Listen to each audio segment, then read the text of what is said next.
News 2 is your local election headquarters, and we are joined in the studio by our News 2 political analyst, John Brazzini. And John, it's always good to see you. We've got a lot to talk about tonight, some very hotly contested races. And one of the ones we want to focus on, of course, is this race for Congress.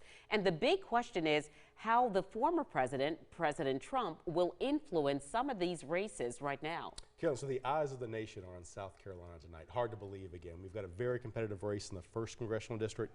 We've got a very competitive race in the 7th Congressional District. To pivot back to the 1st, again, Nancy Mace, Katie Arrington, almost a rematch. Again, two names that voters are very familiar with.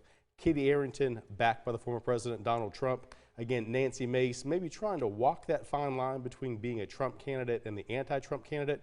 We'll see how it plays out. What's interesting about the Arrington-Mace race is the fact that Nancy Mace has raised a lot of money, about $4 million she's handling right now. Katie Arrington, about $900,000. But the big question is how the former president's influence will factor into how voters cast their votes. And that's the million-dollar question tonight. You know, hard to believe you've got to raise that much money now to run for Congress. But nevertheless, though, the Trump endorsement, the Arrington campaign, despite their shortcomings in fundraising, they do believe that'll be enough to put them over the top. Whether that is enough, again, it's too soon to tell.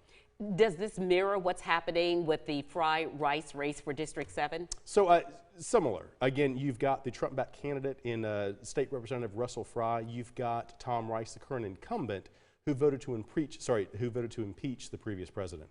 To what extent does that play in with voters? Again, we don't know. Again, Nancy Mace voted not to impeach Donald Trump, or Rice did. Again, to what extent that plays in all of this, we don't know yet. And what are your predictions as to how voter turnout will be impacted? Certainly this year was the first year where there's no challenge with early voting. Do you think that that's going to be a big factor in terms of what we see, who the big winners and losers are tonight? So again, probably too soon to tell. Democrats have a tendency to vote a little earlier. Republicans have a tendency to vote actually on Election Day. Again, this was the first time we've done this in South Carolina with actually opening it up for the first 2 weeks. A lot of folks didn't know about it. It was sort of maybe slow to catch on. I think we'll see bigger numbers looking forward, but the impact that it will have on this year, again, it'll be interesting to see the results when they come in tonight. Yeah. And so what are some of the other big races we should keep an eye on tonight? Well, certainly. So the Democratic gubernatorial race with Joe Cunningham, a very well-known name here in the Low Country, and State Senator Mia McLeod. You know, that picked up some steam here in the past couple of weeks. That'll be very interesting for Democrats.